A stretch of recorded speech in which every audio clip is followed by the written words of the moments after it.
And speaking of old books, let's talk about Lovecraft.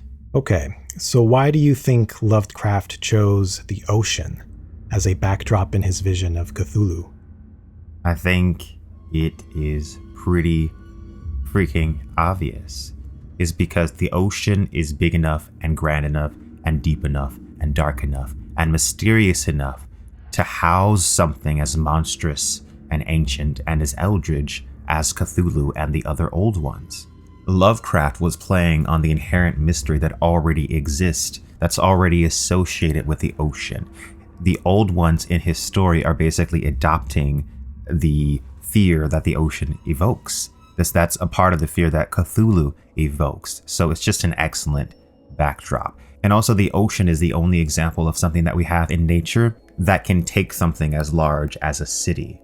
The idea, as we said before, of a sunken city is something that exists. And the ocean is really one of the only things in nature that has the concept of returning something. Things come out of the ocean all the time and return to land. So I think the idea that the ocean can take something and then return it eons later and it can bring devastating consequences is already something that was kind of present in humanity's collective consciousness, and it was fertile ground for Lovecraft to play upon. So what metaphors can be interpreted from the rise and return of Cthulhu? Or what does Cthulhu represent? So the thing about Cthulhu is that his return is certain. He is asleep right now. He's waiting at the bottom of the ocean. But one day, when the stars realign themselves, he will awaken, and it's guaranteed whether or not we choose to believe in it. Now, I think that Cthulhu can be seen to represent humanity's fear of something great in the future that is beyond our control. It is the fear that we are not in control of our own destiny, that we are not in control of our own fate, that there are things that move with greater force than we can resist. I think that is the essential fear that the rise of Cthulhu in the story represents, and I think that is the essential fear that Cthulhu represents. The dark judge of mankind. In the story Call of Cthulhu, there's people that start having visions of Raleigh and Cthulhu. Like, why those specific people? Why were they chosen? I think there is a very clear implication from the story. And it's basically that these certain individuals were open. They were open in some way, like they were artists. They were open to the ether. They were open to receive this intention. You know, a lot of people think, or there's this idea that all art, that all creativity is pulled from some ethereal realm, and you have to be open to receive, you know, the gift, the blessing of like this knowledge. You have to be open. It's you know, the ancient idea of a muse. You know what I mean? So you're open to the intention, and so I think that's why the certain people freaked out. It was people that were available. You know what I mean? People that were open to be influenced by the thoughts of the old ones.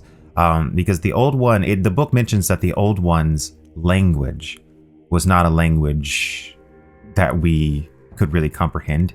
It was a language of thought. It was kind of like a psionic language that was transmitted in a way that we really didn't understand. So why does the ocean cut off the old ones from these people's dreams?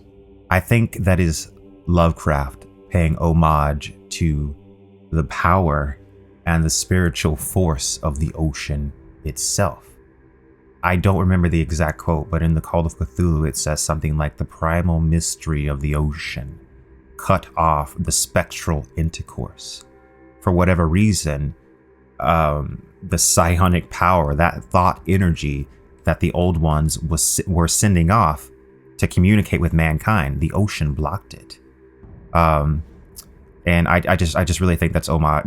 I really think that is Lovecraft paying homage to the power of the ocean and recognizing that the ocean has something greater than even the old ones can check. Well, because and that is aligned with the rest of his mythos, because we know that the old ones are subject to the forces of nature. They can only move between the stars when the stars are aligned properly. And I guess something similar applied to the ocean. Well, that's interesting because radio waves we use all the time. They can be used to explore space, but they don't work in the ocean. The water gets in the way.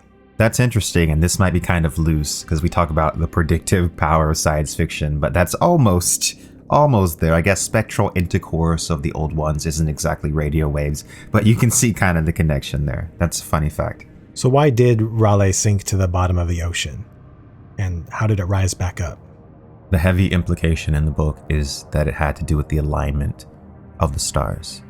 The old ones are heavily subject to the alignment of the stars. When the stars are right, they can leap boundless between the stars. And when the stars are wrong, they are imprisoned and they become beings that can only communicate through thought. So it was the alignment of the stars. And for whatever reason, something happened in the cosmic alignment and the stars were in the right alignment for a very brief amount of time in the story and then maybe came out of alignment. So Cthulhu wasn't awake. He was only awake for several hours instead of like for a new eternity. So yeah, that's essentially the basic reason. And of course, Lovecraft is a little vague with some of the things. He doesn't want to give you too much. But if I had to speculate as to a reason, it seems that the text heavily implies that. Do you think it's possible that Raleigh might be an ancient spaceship?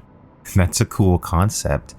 Well, it does say that the old ones came from outer space, the outer cosmos, and it also does say that they brought things with them. Like it says they brought their images with them and they brought like strange metals and things with them.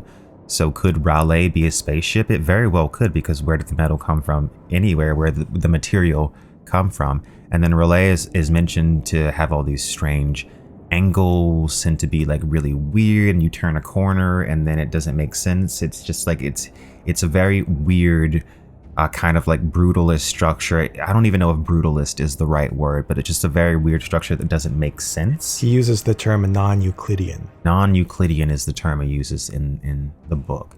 So it is a very alien structure. So the idea that it is a spaceship is an interesting concept, because where did it come from? Now, is Cthulhu even concerned with human affairs at all? No, not particularly. It's kind of like, if they're there, he's gonna use them to do what he needs, you know what I mean? He's not really concerned, but I mean, are humans really concerned with any of the organisms or things that we make use of without really thinking about it? It's like that, I think. Are you concerned with a blade of grass? We grow it still. You're not that concerned. You don't care about the blade of grass really as an individual. So I don't really think he's not really concerned, no. The old ones, the ancient beings, their motives can be assumed to be far more complex than we can even comprehend. What Cthulhu wants and what Cthulhu's actually doing is beyond us. In the story, he's called something like the Great Priest or the Great Sorcerer or something like that. He casts spells that cause some kind of change or effect on the universe that's incomprehensible to us as mankind. And I think that's a part of it. That's part of what makes it scary, and we don't get to know exactly what's going on with Cthulhu and what he's actually thinking about. So then what is Cthulhu? So what is Cthulhu? And I feel like we've been talking about Cthulhu for a while without really explaining what he is. So Cthulhu is one of the great old ones, and in Lovecraft's work there are several beings, an uncounted number of beings that have existed for eons and eons and eons and eons and eons. And the cosmos is their domain, and they are the beings and the forces that rule the cosmos. And because the cosmos is so big and so diverse, we rarely ever see them, but they are still here, and they're sometimes in other dimensions.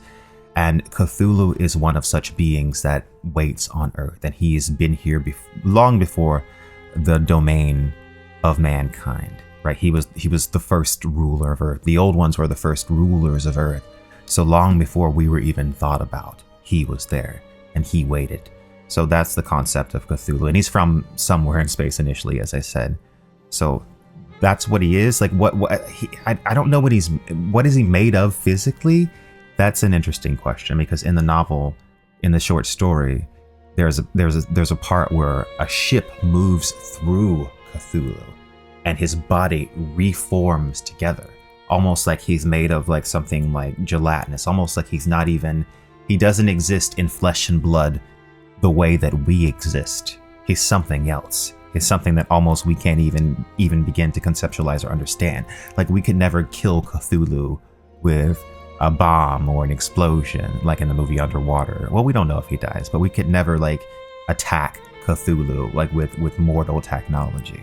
So Lovecraft has another story in the Cthulhu mythos called Shadow over Innsmouth, where he introduces these aquatic creatures come from the ocean called the Deep Ones. The Deep Ones. What are the Deep Ones? Well, the Deep Ones are these creatures that live in the ocean. They are not old ones, but there are several beings in Lovecraft's mythos that aren't quite old ones, but they are beings that know of old ones or worshipped old ones, just like twisted creatures.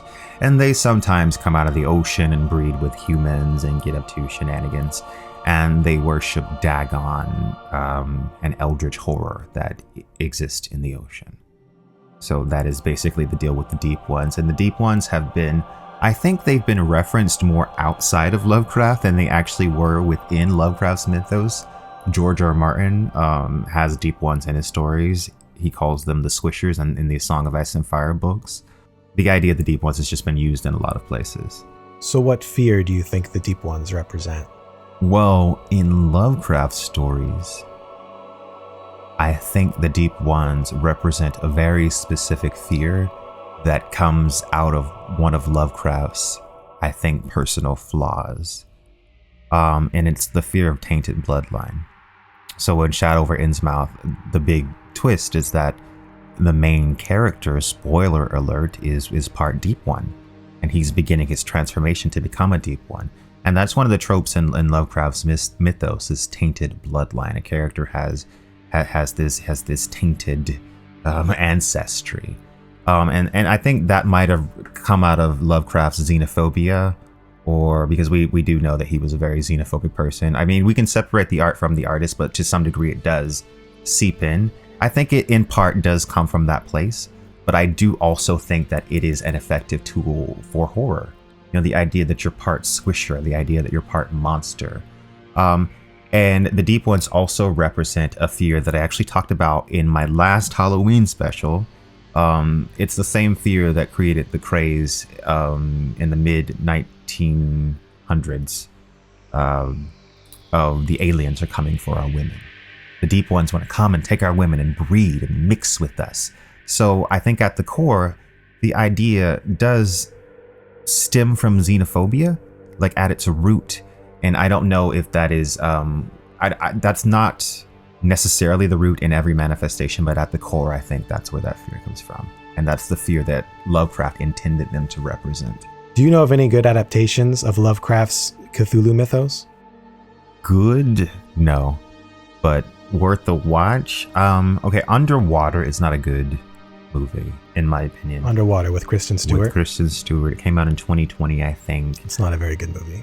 But what is cool is that there is an awesome looking Cthulhu monster and a bunch of deep ones at the end of it. Cthulhu, yeah. And it looks awesome. I mentioned this a little bit earlier because they try to bomb Cthulhu at the end. I'm like, you can't bomb Cthulhu. Give me a break. Cthulhu would eat that explosion.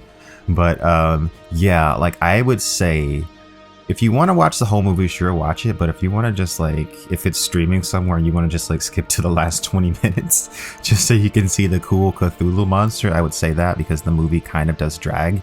And if you've seen Alien, then you know this movie already.